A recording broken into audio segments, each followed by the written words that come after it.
edition of the Cow Report, and I'm your host, Chuck Lee, and with me, as usual, is my rusty, trusty sidekick, Fred, the true Stafford, and it's glad to see you again, Fred. I'm glad you could make it tonight. Right. And you are Checky Formel? So how is the weather out there, Freddie? Are you been in it, or are you Checky Formel? Have you just been picking your nose for the last 3 days during this storm? Yes. All right, now. Yes, Checky. What do you got there for a hat? Or is that your hair? That's my hat. That's okay. Go, Pat, go. Okay. And that's for Pat Buchanan. It is. Is he still in the race? You bet he's still in the race. He isn't getting a whole lot of publicity from our newspapers, but he still is in the race. All right. Well, this is a Monday night, Fred. We just had a big snowstorm fly through here. And one day it was 50 degrees, and the next day it's 20 below, and pipes are freezing, and people are thinking about Florida.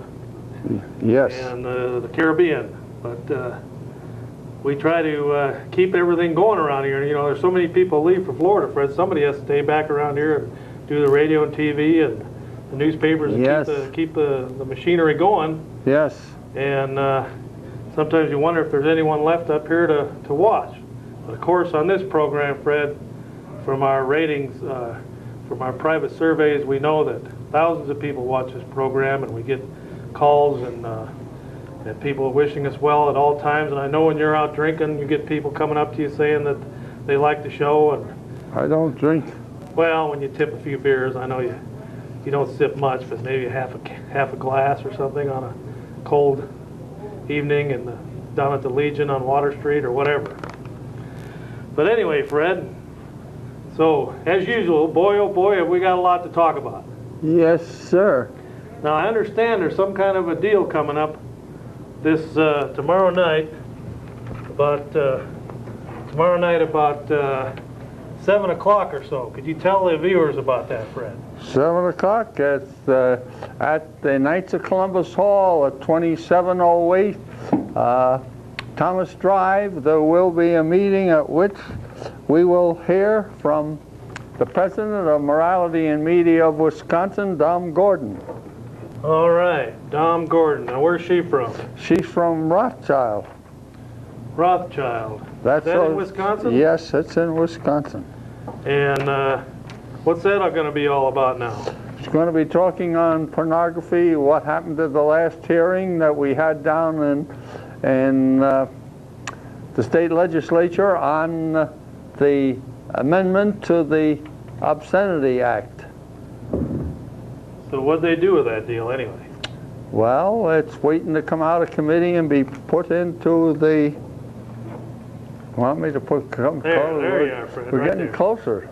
There you are, Fred. Now you're in the screen. Yes. All right. So what'd they do? So what's she coming up all the way from Milwaukee for? She's coming from Rothschild to tell us about Milwaukee, Rothschild's about the same thing. No, that's only 100 miles, a little bit more than 100 miles from here. Huh. Why do you always have your meetings way down in Fond du Lac then? Well, there's more members over on the eastern part of the state than over this way. Now, what exactly is this Morality and Media? Morality and Media is an organization that is concerned about the spread of pornography in our country. Yeah? Yes. Now, is there pornography being spread in Wisconsin? You bet. We had over 22 stores here in this area that had pornography, either magazines or had X-rated films. That's right in the greater Eau Claire area, right? That's in here, yes. So it takes 22 different outlets to feed the appetite of the viewing public in this area. Yes. There must be a market for it, Fred, or 22 places wouldn't be pushing it. Right. Now that's videos and magazines and right. And sexual trinkets and stuff, toys. Yes. And just a variation, but you know, most people think of just like the what they used to call the dirty bookstores. We have 3 of those in the downtown area.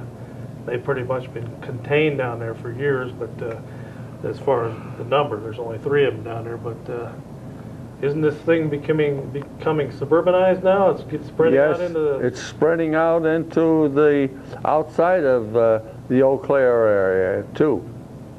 Well, what about all these people that say that this is a victimless crime, Fred? Pornography. Well, there's always a victim. The victim may be reading it, may be the person that they practice what they have read about. Hasn't there been some examples of that right in this area? Yes, Like what? there have been a number of them. And one thing that always bothered me is that the police department has not connected the perpetrators of the sexual crimes with pornography. They ignore that part of it. Sometimes, Fred, they're part of the problem. You may be right. You know, we've got pornography in the county jail. Yes, That's a good place to start cleaning up, isn't it? yes. It's kind of like the people that say that And in La Crosse and up in the jail in Chippewa, they don't have it. they probably have They don't less, allow it. probably have less sexual assault prisoner on prisoner too. Right. If you're locked up there 24 hours a day and all you're doing is reading some smut magazine all day long, you're going to get ideas, I suppose. I would think so. Well, our vent finally shut off near Fred, so maybe they can hear us now Good. out there in TV land. Of course, we are coming to you in the greater Eau Claire area. This program is brought to you by the wonderful world of Flavin and Flavin Pop, and you can get this at any gas station and funeral parlor within the greater Eau Claire area. So get your bottle today, Yeah. Flavin Pop. And Fred, wasn't it one of your great relatives from the old country that came up with this recipe? No, Oh, no, he wouldn't do that. how do you know it was a he? Absolutely. Well, I know during the, what was it, the Roaring 20s, there was a lot of moonshiners and stuff out there. You didn't have anything to do with that moonshining back in the 20s, did you? No. Of course, you were still pretty young then, weren't you? All right, Fred. Well, what do you? I know you're out there studying, Fred. What do you think about some of this local stuff that's going on? What, in what way? Well, you read the local newspapers. What's happening locally that's a hot issue right now? Well, I don't know if there is anything that is a hot issue locally that is being concentrated on, particularly in the La Crosse Leader Telegram. There's only one thing really lately that they've been commenting about. What's that? I can't remember what it was now. In the Eau Claire Leader Telegram. Yes, Well, you know, yesterday was the big pro-life march, yes, and of course, all across the nation. I think today they marched in Washington, yes. and the numbers are down. I think there was only like 60, 70,000 marched in Washington today. Of course, the numbers have been going down ever since the shootings of the abortion doctors over the last few years. That's pretty much knocked the wind out of the pro-life movement. And I said when that happened a couple years ago, when that started happening, Fred, that was going to give a black eye to the whole movement, just for a couple of nutcases out there that took the law into their own hands and made two wrongs and tried to make a right, which usually doesn't happen because bloodshed begets bloodshed. And sure enough, a few other doctors were shot. And, one of the more famous ones in Wichita was shot.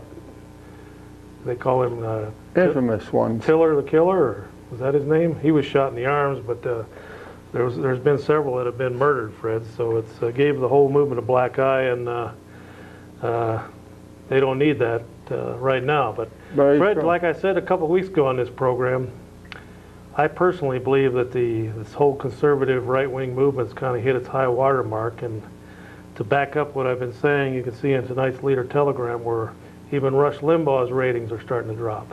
Yes, I saw that.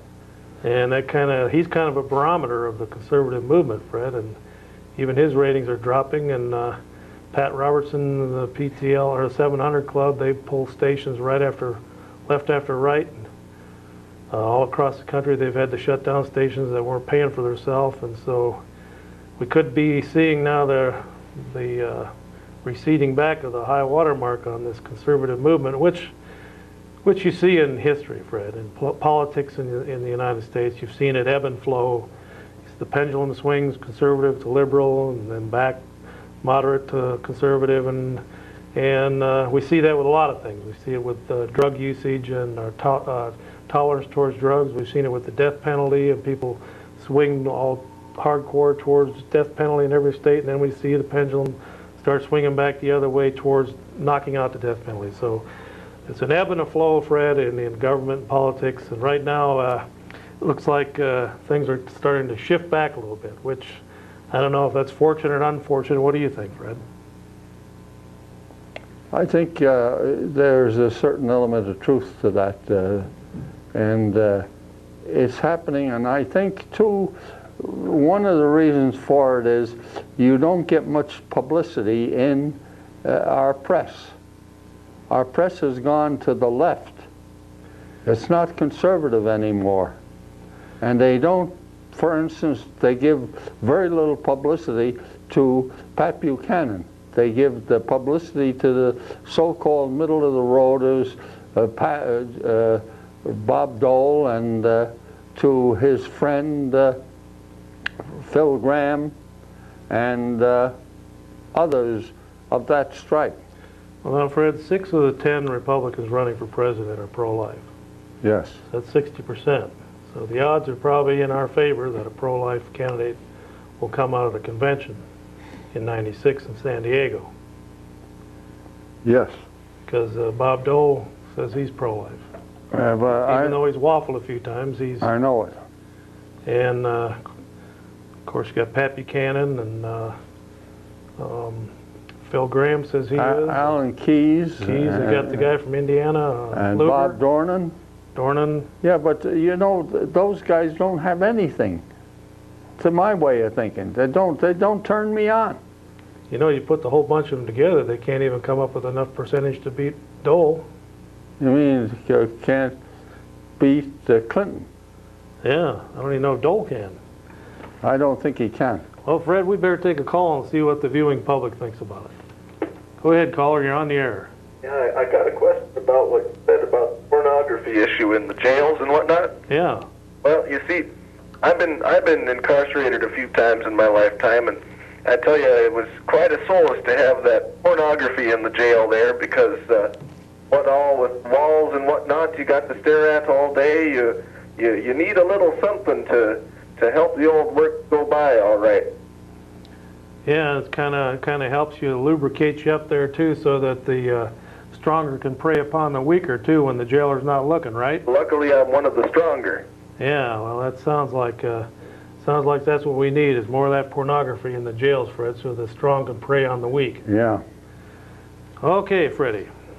Well, what are you reading over there today from your favorite newspaper, The Wanderer, from well, I'm reading Twin Cities? About that's from St. Paul, the Catholic lay paper, and the article is entitled "Pat Buchanan's Political Reformation," and the New York Times columnist Thomas Friedman ruminated in the Times recently at a former right-wing commentator is inching his way toward the fold, and the only candidate painting a vivid picture for people explaining why they feel so insecure.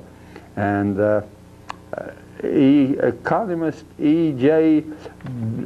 Dion said that the most important debate within the Republican Party will be the one between Steve Forbes and Pat Buchanan.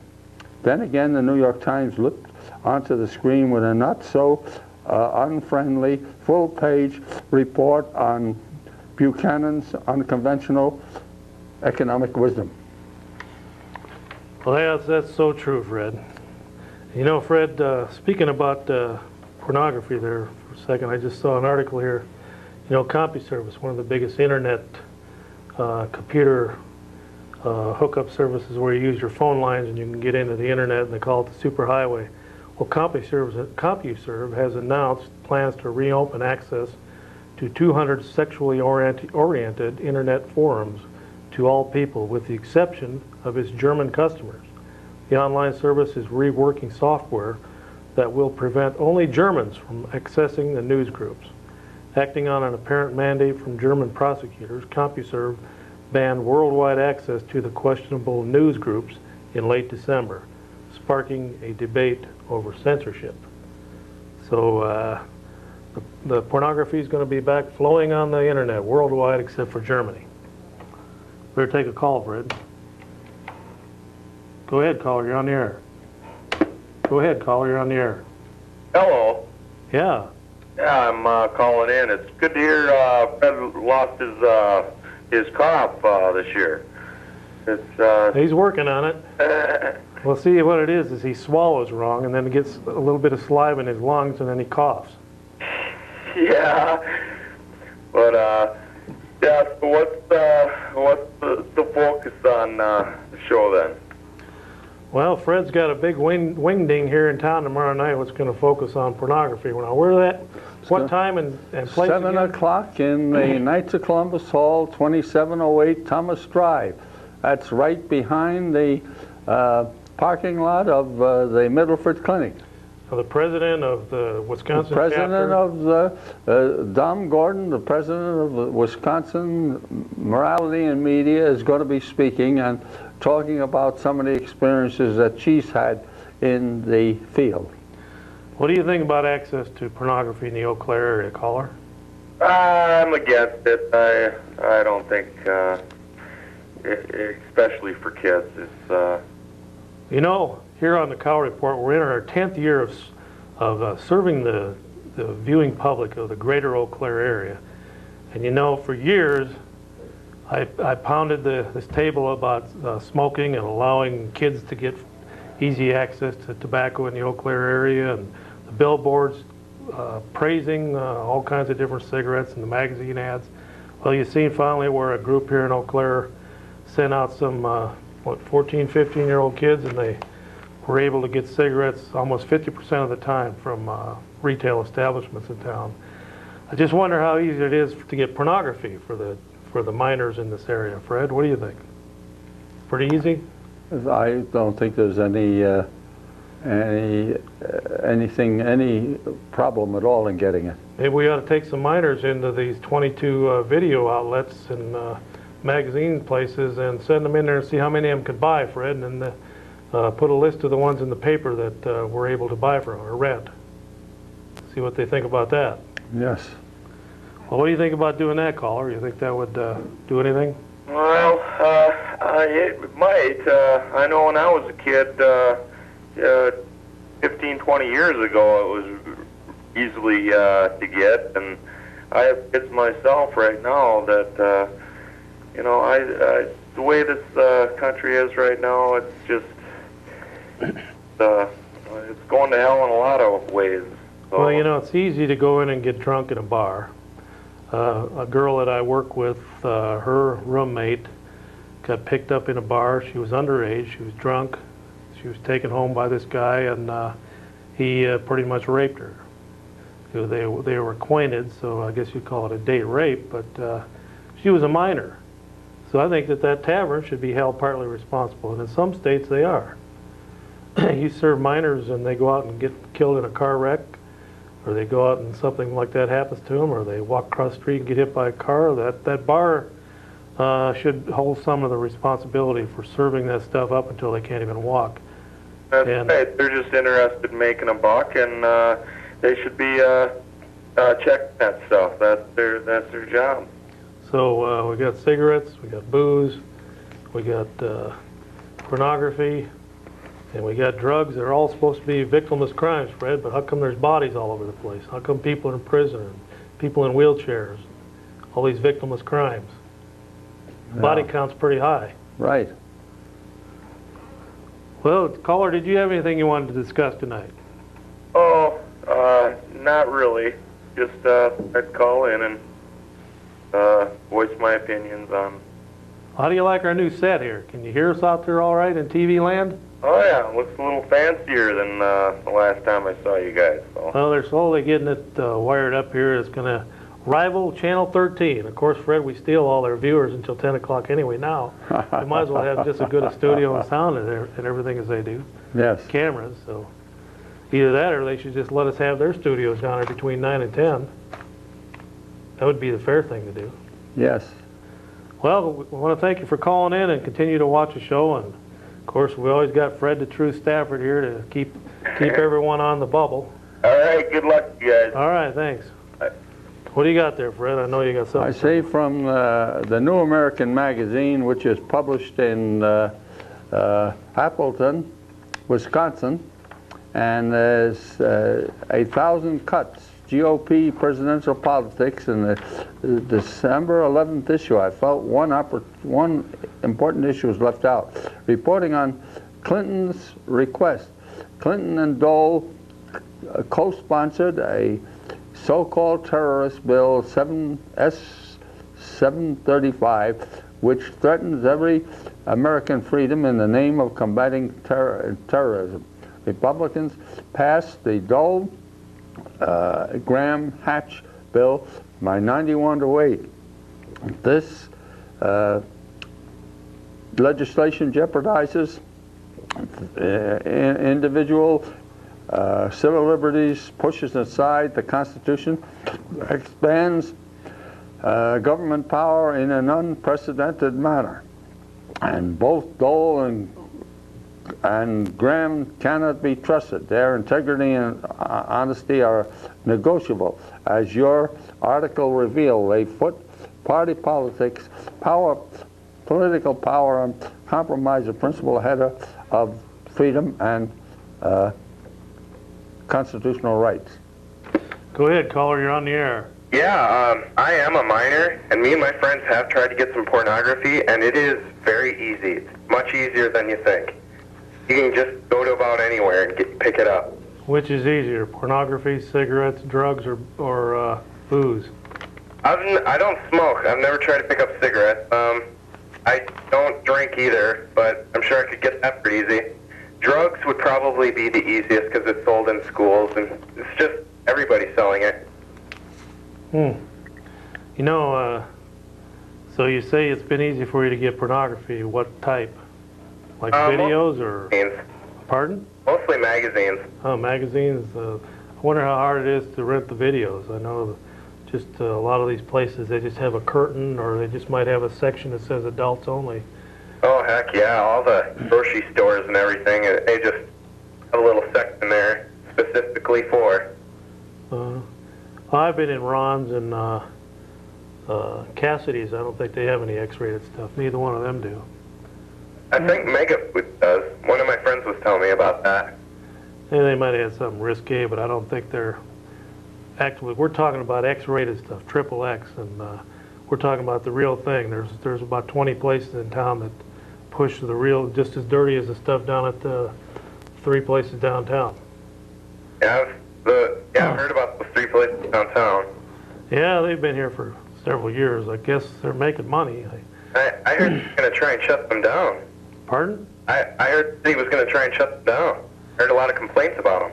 Well, there's a lot of homosexual activity, so they shut up, they cleaned them up and made them put lighting in, but that was basically a health risk with the HIV virus spreading amongst the homosexual community. It was only the proper and expedient thing to do for the health department to go in and say we can't have some of this behavior in here. And of course, there have been at least one occasion I can think of, Fred, a guy was picked up in there and murdered in one of those places. He was picked up by another guy, and the guy tied him up and beat him to death with a hammer. That was right here in Eau Claire. That's just... That's another one of those victimless crimes.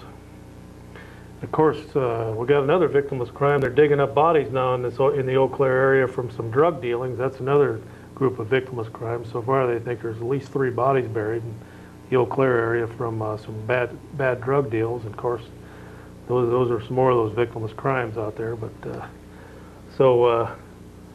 what do you think they ought to do about this pornography, since it's so easy for you to get? I think they should just shut them all down. I don't. They should. How does that? Eau Claire. Did you after you looked at those magazines, did that affect you in a way where you wanted to act out anything? or did it? You just like Not that I can tell, no. I've never done anything sexually promiscuous. like Ted Bundy? He said that he got beyond just going in those places. He had to get something that was a little more violent, a little more realistic, to the point where he was looking for the snuff films where they actually kill people for real, cut off their arms, their heads, and everything in these films, and they're usually from South America. Somebody just picked up off the street, and they're used in a film, and it's videotaped, an actual murder. Of course, there's sex involved, but there's also gruesome violence involved, and even some blood drinking and cannibalism and other things. And then that stuff is illegally brought into this country, and people like Ted Bundy said that that's the only thing that could turn him on, to the point where he had to start acting out those fantasies for real. And they said he killed anywhere between 30 and 50 women, acting out his fantasies. Another group of those victimless crimes. But so it's kind of like the drug thing, Fred. People say one thing doesn't lead to another, but cigarettes usually lead to beer, and beer usually to other things. Marijuana. Fred, think about it all. Well, Yes, Fred, you're promoting this thing tomorrow night. Now, who's That's putting right. this on? there's the Knights of Columbus and the Eau Claire chapter of the American Family Association. All right. All right. Well, is there anything else you want to talk about? Oh, no, that's about it for me. Have you been getting any cigarettes under the table from any people in town here? No, I don't smoke. I just, Boy, them things are getting expensive. When I quit, you could still buy them for $1, and I've seen where a pack of cigarettes now like $2.05 a pack. no, I heard it was closer to $2.25 now. You'd think that people would wise up, but they just keep buying them. Well, thanks for calling in, and continue to view this program, because it's viewers like you that help keep us on the air. All right. And continue to drink your Flavin' Pop. Okay. All right, thank you. Hey, go ahead. Hey. Well, you know, Fred, I remember changing the subject here a little bit. This is from Media Bypass Magazine. Says here, dozens of retiring lawmakers can expect to receive an average of $1 million in pension benefits before they die, as calculated by the National Taxpayers Union Foundation. Of the announced retirees so far, Representative Sonny Montgomery, Democrat from Mississippi, will get the biggest annual check, more than $106,000 a year. But none other than Representative Pat Schroeder, Democrat from Colorado, stands to collect most over time. If the actuary tables are correct, she'll get more than $4.1 million. And just think, this doesn't even count any possible offshore money. And I remember in the 94 congressional race, Steve Gunderson, time after time, was bellyaching that all he was going to have was Social Security, and he wasn't going to have any retirement. And I'd bring out the figures in black and white right on TV and in our debates, and say, Steve, it says right here that you're going to get over $1 million once you retire.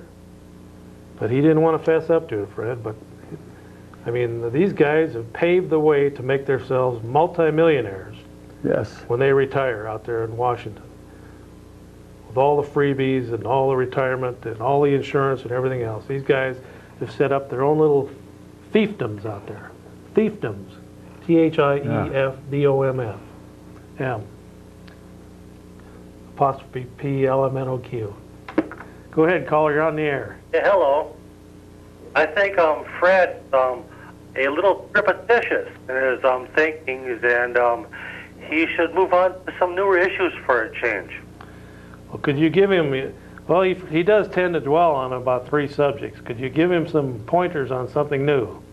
Well, I'm not really sure, but I think he should just look into some new issues. Take his blinders off to the world and think of some new things to come up with, because he's getting a little old. All right, Fred, well, you got something new you want to talk about. Well, I see here with the UN plunders U.S. plutonium. November 17th, Rocky Mountain News reported President Clinton turned over about a ton of plutonium at Rocky Flats nuclear facility in Colorado to the United Nations as part of a historic effort to reduce number of nuclear weapons worldwide. Well, you know, Fred, I just saw a thing on the news tonight about the millions of canisters of poison weaponry we have in this country. And of course, Tom Brokaw made it sound like the big bad old United States with over 1 million of these canisters of poison, weapons of destruction, and there's enough to wipe out the earth 20 times over. He didn't say one word about the Soviet Union, which has a larger arsenal than ours. But he did mention to say that by the year 2004, they're going to totally destroy all of our chemical and biological weapons in this country. Now, is this going to be a one-sided deal, or is the Soviet Union going to match us canister for canister and destroy theirs? Or maybe they should match 2 for 1, since their arsenal is twice as big and in worse shape physically. Of course, we've got some canisters going back to 1945 from the World War II that have had sprung leaks. I imagine what's over there in Russia in some of them stockpiles. And they have less of modern equipment to get rid of it, but I guess we're going to burn ours. Going to put it in high degree ovens and burn any trace of all this chemical warfare. And it's just another one of them scary things out there. It's easy to point to the United States and say we've got all these weapons of mass destruction, but we've got to remember that we've got the Soviet Union coming back strong, Fred. The hardliners are taking back over there. Right. And they've still got a nuclear arsenal bigger than ours. They've got more submarines with nuclear weaponry on them. They've got more ships. They've got more planes. Planes. We're outnumbered. And those hardliners are coming back in. And this is no time to be just destroying stuff willy-nilly because the leftist Clinton decides that he's going to show the world that we can destroy our weapons, because we'll get an ultimatum when those hardliners get back in, and they'll say either lay down your arms or our 3-to-1 advantage will wipe you out. In the meantime, Fred, getting back to Eau Claire, we better take another call. Go ahead. Turn down your radio, caller, or your TV. I guess we're on TV tonight, too. Right. Go ahead, you're on the air. Well, I want to ask Fred what he thinks of Steve Ford. Oh, Stephen Forbes running for president. I don't think too much of him. I haven't heard him stand up for anything that really is of interest to me. You think he's kind of an opportunist? I think more or less he is. So if it comes down to Dole or Forbes, you're going to be for Dole then? Is that what that? No, I'm not going to support Dole any way, shape, or form. Why is that? Well, Dole hasn't supported the things that I'm inclined to support, and he has, for instance, he supported the NAFTA, he supported GATT, and he supported the expansion of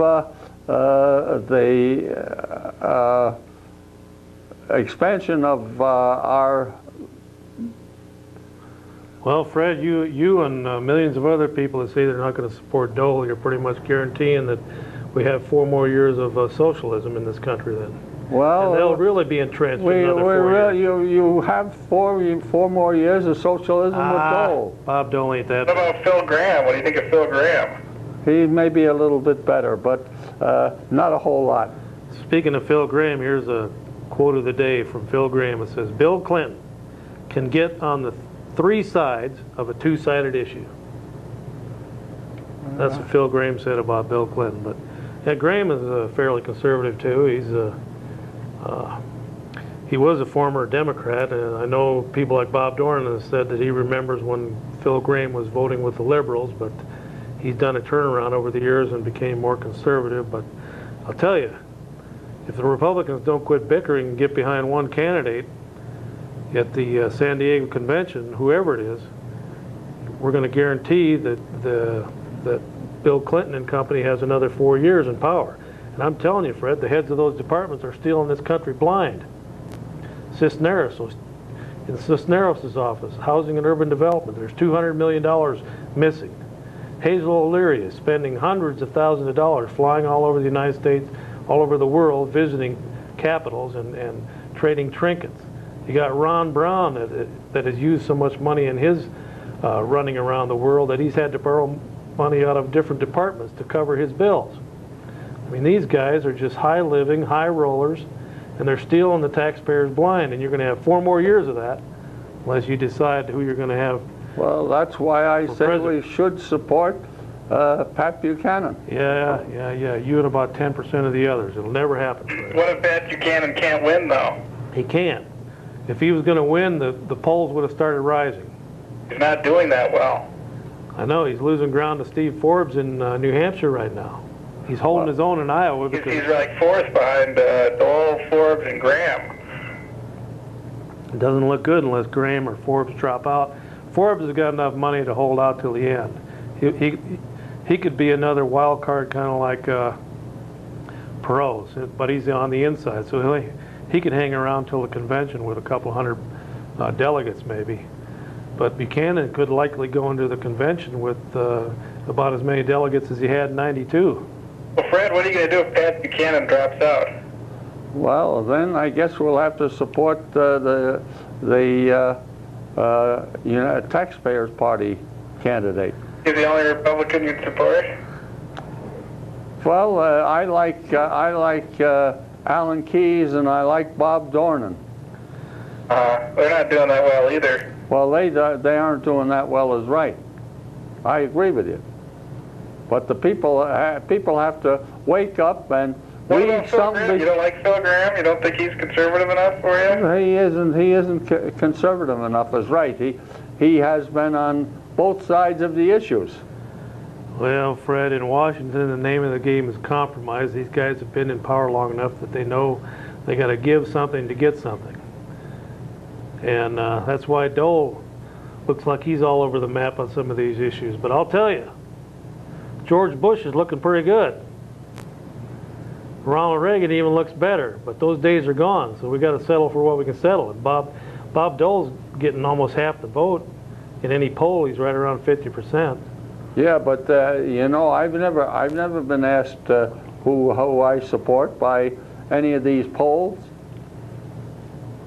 So that's who would they call them? People that Fred, they know support them? You just don't like the Polish, that's why. All right. Okay, thanks. Okay. Here's one for you, Fred. That guy sounded familiar. The federal government spent $7 million to study air pollution in Mexico. That's our government, United States. $5 million for a new parliament building for the Solomon Islands, even though it's part of the British Empire. Yeah. $1 million for a Utah study on how to cross the street. I mean, that's from getting from point A to point B, Yes. crossing a street. This guy named Gross, Martin Gross, says that the federal government spends nearly $3,000 per employee on travel each year. Want more? The Department of Agriculture has 124,000 employees and a yearly budget of $62 billion, Fred, and they don't put one seed in the ground. $62 billion. Right. Rent alone totals $80 million a year just to rent buildings for the Department of Agriculture. It has 43 sub-agencies, 250 different programs, and a $500,000 party in Washington to give out bonuses and awards that cost you, the taxpayer, $35 million a year. I mean, these guys go around giving each other bonuses and pats on the back. I know. And they don't put one seed in the ground I know. or even get their hands dirty. There is one agriculture employee for every 16 full-time farmers. It has 12,000 field offices, which is 40% of all 30,000 government outposts in the nation. There's 30,000 government outposts spread across the nation. These are outposts, Fred, because these are federal enclaves within a sovereign state like Utah or Wisconsin or Illinois. These are federal outposts, just like forts used to be. That's about the only thing the feds used to have outside of Washington were forts and toll roads, toll booths. There's 30,000 of these outposts scattered around the country now, and each one of them costs the taxpayer millions of dollars. As of fiscal 93, which ended September 1994, there were 2.2 million federal employees. 2.2 million paper shufflers, Fred. The total number of both federal and state employees is 16 million in this country. And this doesn't include cities, school districts, and other local government agencies. I wonder how many employees the Department of Agriculture has compared with the number of farmers in the country. If you want to read more, Fred, the book is called A Call for a Revolution by Martin L. Gross. I think I have that. Yeah. And I think there's part 2 out now. I think we got a call on line 1 there. Of course, Roy Rogers Hoff is handling the phones in there, and of course his great-great-grandfather was Hopalong Cassidy Jr. Go ahead, caller, you're on the air. Hi, Chuck and Fred. How you doing tonight? All right. Good. I enjoy your show, want to say that, and you guys must be getting pretty popular because it's really hard to get on the air. Well, we've got another thing is we used to have 2 lines, but they're the phone line situation is being corrected. We're sharing a line with the fax number this late at night, and so we're working on getting some more lineage in here so we can take more calls. But we appreciate the callers calling in, and of course we have we call Fred the True Stafford because we try to bring out information on this program that you don't see on the left-wing propaganda media out there. Yeah, that's great. I appreciate it too. It was kind of interesting to hear that you've been on for 10 years. I would like you guys' opinion on something here real quick, if I might ask. You alluded to a little while ago about Clinton's administration basically stealing a lot of money from Americans. You know, certain departments were maybe getting away with money in different areas. You remember that? Yeah, it appears like, especially in the housing and urban development, there was a GSA, Government Service Administration, audit done, and there's $200 million that they can't find where it went. Okay, I have never heard of that. I've never heard of that. That's interesting to hear, and I'd like to learn more. But I would like your opinion on this. When the Reagan administration came into office, took over from Carter, the national debt after Carter's administration was less than $1 trillion. It was somewhere in the neighborhood of $980 billion, the national debt. Also, the United States was the greatest creditor nation among all nations of the world at the time. Now, about 12 years after that, when the Republicans left the presidential office, the nation was all of a sudden nearly $5 trillion in debt, and we have since become the greatest debtor nation in the world. Well, I'll tell my feelings about Republican enforcement of the nation in the presidency is not real high right now, and I kind of like to hear a little feedback, some opinion from you and Fred on this issue. Okay, well, I'll give you my thoughts first. Back during those years, except for a couple of years when Reagan first came in, I think he had a Republican Senate, but all through those years, there was no Republican House. So you've got a total flip now. Back then, you had a Republican president and a Democratic Congress. Now you have a Republican Congress and a Democratic presidency. So you see what's happening now. The Republicans are trying to put the skids on because the Congress is the one that makes spending bills. The president doesn't. Either Reagan would have had to veto and just keep vetoing and done exactly what Clinton's doing, or Reagan allowed it to go through to keep government running. Whereas Clinton is just vetoing everything, and which is causing shutdowns and causing gridlock out there. Reagan allowed some of that money to continue flowing because he didn't want to shut down government and cause a recession, so he continued. But for all 12 of those years, Reagan-Bush, you had a Democratic Congress. What about the incredible military expenditures? What about the incredible military expenditures? Yeah, the Democrats, the Democratic majority passed them and sent them to the president. That's the only way they get to the president's desk. Well, you and I both know the president has a lot of influence on this policy too. Yeah, but And his so they're both sides were culpable back during those years because those Democrats who controlled the majorities passed those bills, sent them to Reagan, and he signed them. So I guess they share it. But now the Congress is not willing to share that debt load anymore. They're putting the skids on and saying we got to level this thing out in 7 years, or we're going to dump such a heavy debt load on our great-grandchildren and grandchildren that the country will go bankrupt. So somebody has to bite the bullet. They're trying to do it now. right. There was a lot of mistakes made on both sides. There was a lot of waste, and that waste is continuing, but now it seems like something is being done, and even Clinton now is saying that yes, there's a lot of waste out there. We got to get this under control, or the country's gonna go bust. I couldn't agree more. I really couldn't agree more with you on that.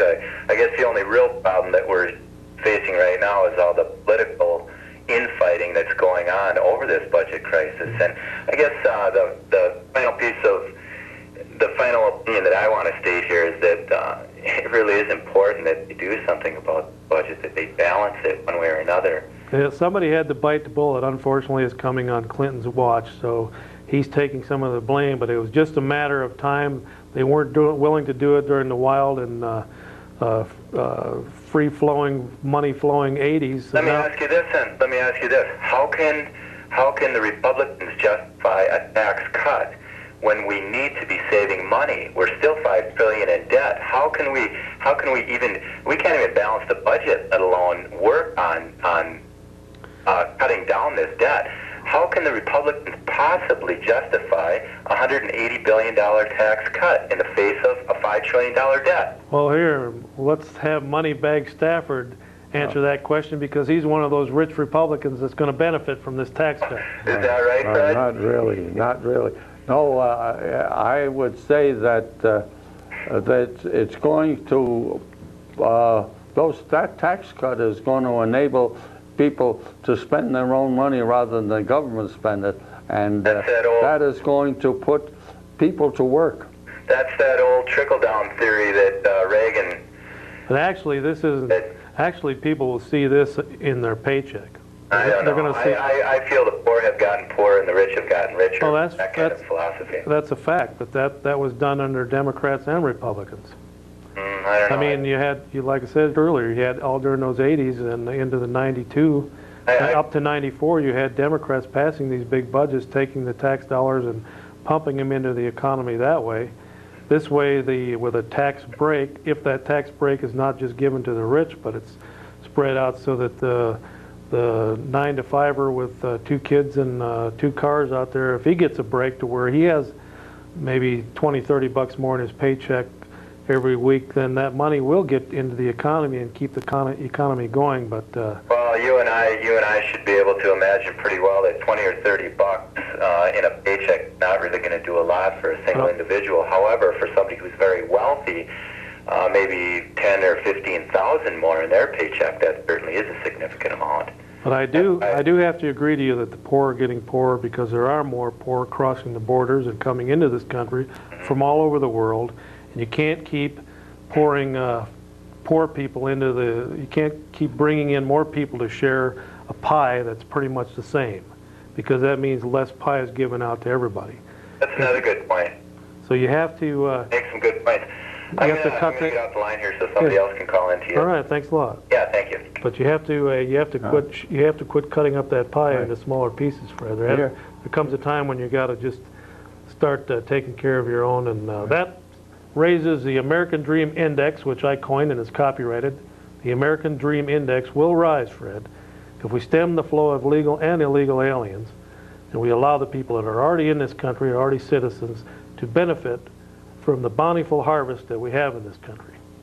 Yeah, that's free trade, not cheap. Proponents of NAFTA agreement argue that the accord would bring tremendous savings to U.S. taxpayers. But this year's foreign aid appropriations bill contained nearly $56.3 billion in funds for NAD Bank, the international finance facility created by NAFTA.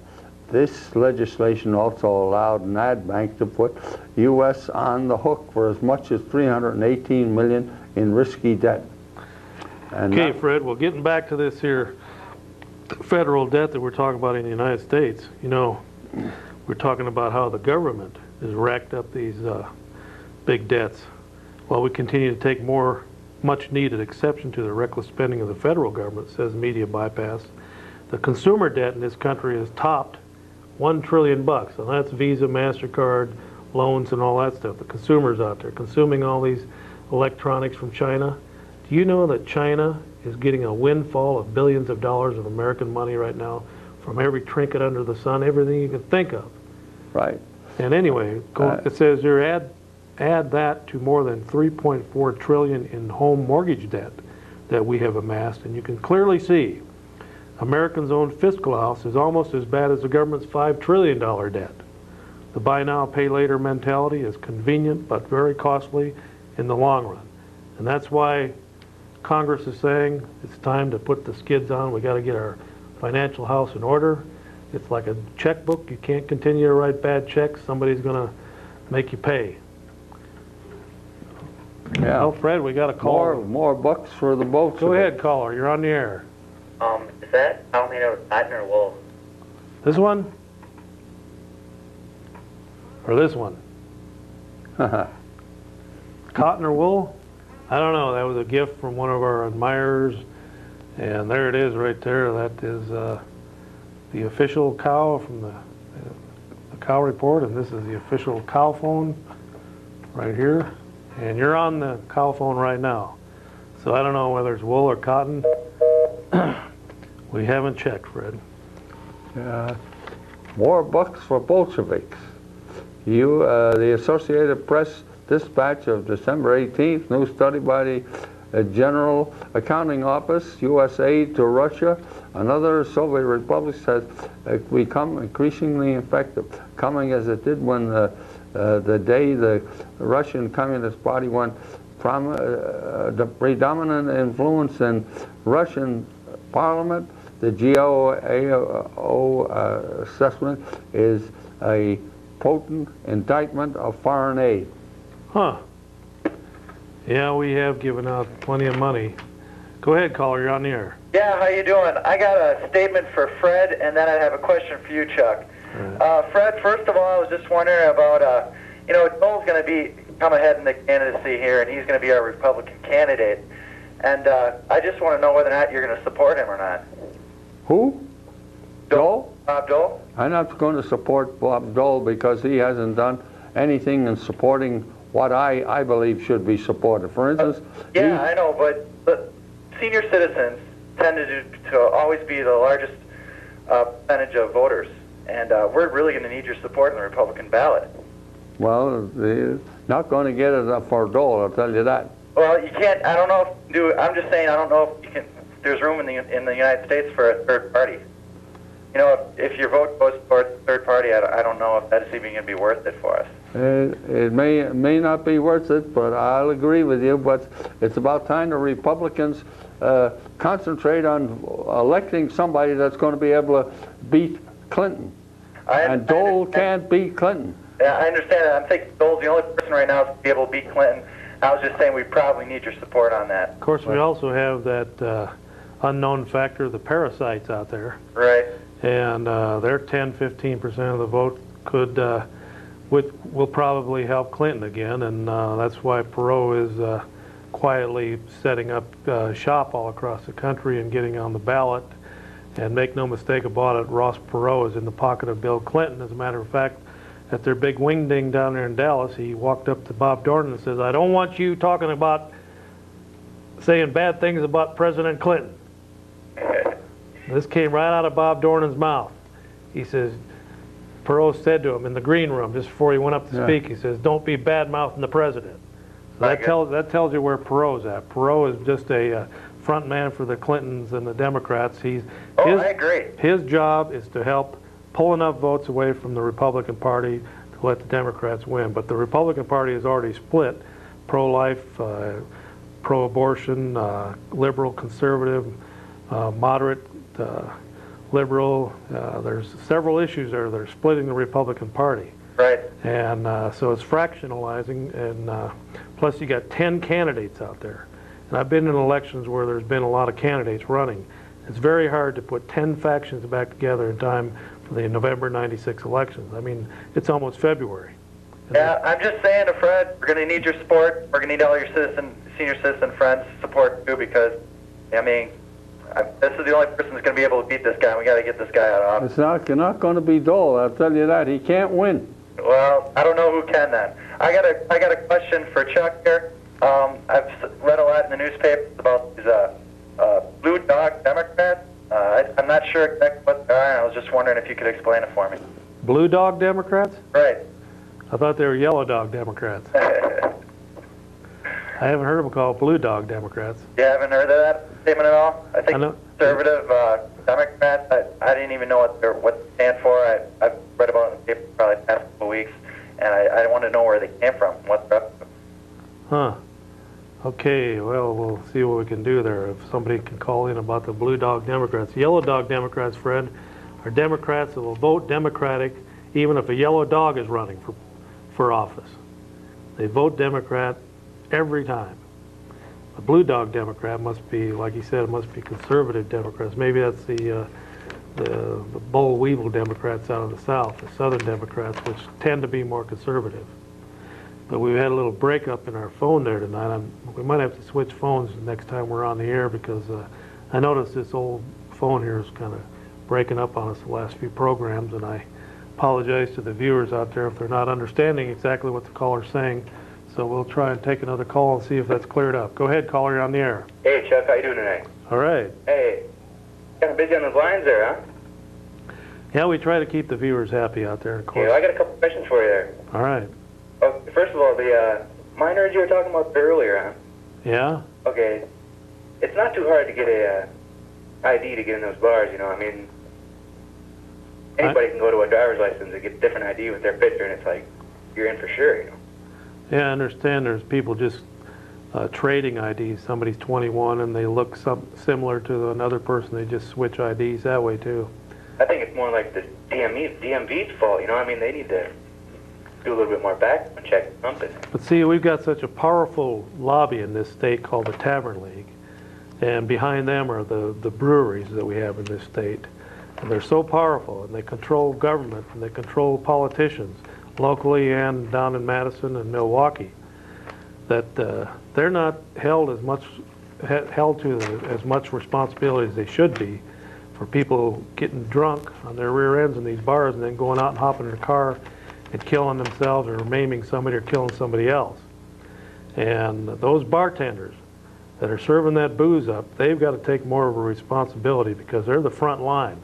And they know when somebody's getting drunk, they got to shut them off right then. And there should be their responsibility to make sure they're not going out and hopping in a car and killing someone's kid that's just walking across the street trying to get from point A to B. Yeah.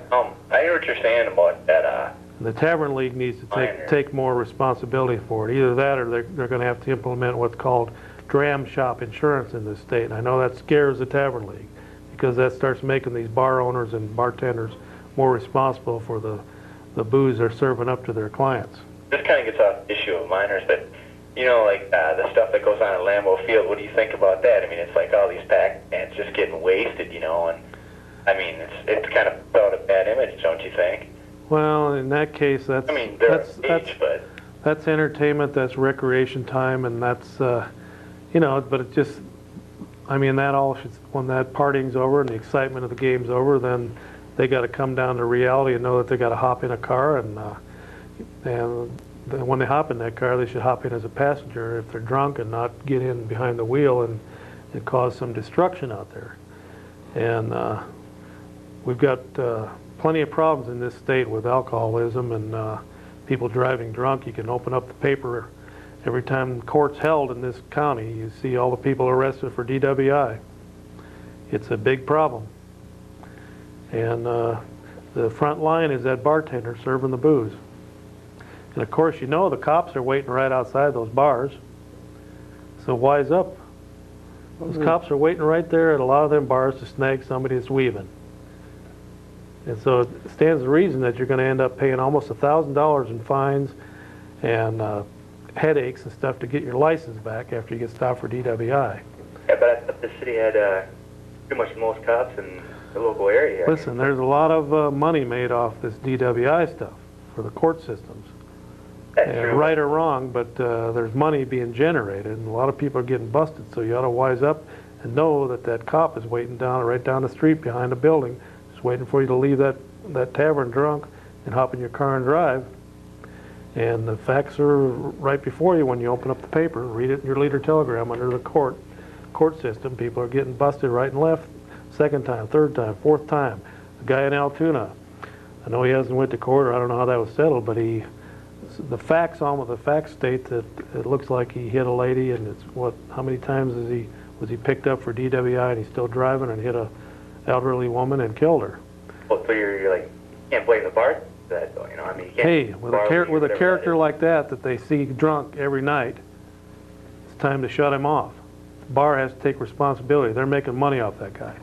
Well, I'm sorry, we ran out of time. We appreciate all the calls, and we hope you'll tune in again next week, right here on the Cow Report. I've been your host, Chuck Lee, and with me, as usual, has been my rusty, trusty sidekick, Fred the True Stafford, and this is our 10th year on the air on public access. We're working our way through our 10th year, so continue to watch. We'll see you next week. Adios. Bye.